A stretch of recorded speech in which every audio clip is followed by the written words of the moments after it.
Welcome to the deep dive. Today we're zeroing in on the Lepanto-class frigate. You know, the one from Mobile Suit Gundam, the Origin. Right. An interesting piece of Federation hardware. Yeah, and we're looking at specs from mahq.net, some visuals, maybe from Pinterest, and comparing it to other Fedi ships.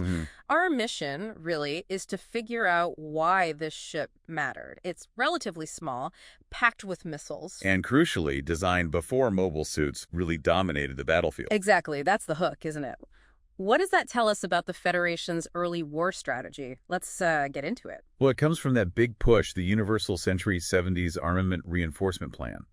Same plan that gave us the Salamis and the Magellan. Ah, okay. So it was part of a larger fleet concept. Definitely. Mika Akitaka designed it for the Origin, sort of updating the classic look. Yeah. And its first big moment is, tragically, the Battle of Loom.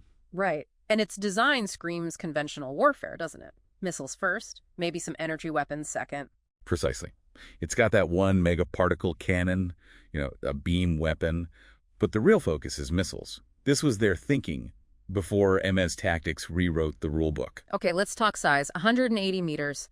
That's noticeably smaller than a Salamis-class cruiser or a Magellan battleship. Yeah, it reinforces that escort idea rather than a main capital ship. And the armament backs that up. That single megaparticle cannon seems almost like an afterthought compared to the missile loadout. It's quite extensive. You've got, 6 launchers in the bow? And vertical launch systems on top, missile pods on the sides, more launchers underneath. They really, really liked missiles. They did. Saturation bombardment was clearly the idea. Overwhelm the enemy. But critically, no room for mobile suits. Not designed to carry or launch them at all. And that, looking back, was its fatal flaw. Propulsion-wise, probably standard stuff.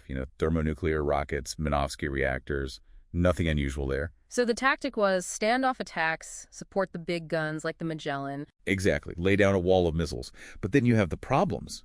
Minovsky particles interfering with guidance systems. Right, making those missiles way less effective. And then the mobile suits themselves.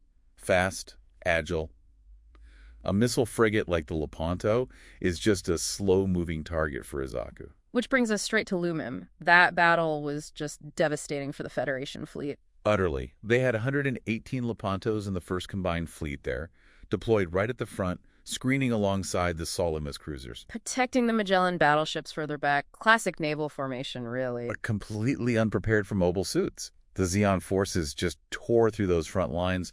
The Lepantos, lacking any real anti-MS capability, were massacred. It really showed how obsolete that doctrine had become almost overnight. Painfully so. Yeah. Now, if you compare it, the Salamis was bigger, had more megaparticle cannons, so more direct firepower, but still no MS initially. Okay. And the Magellan, well, that's the battleship.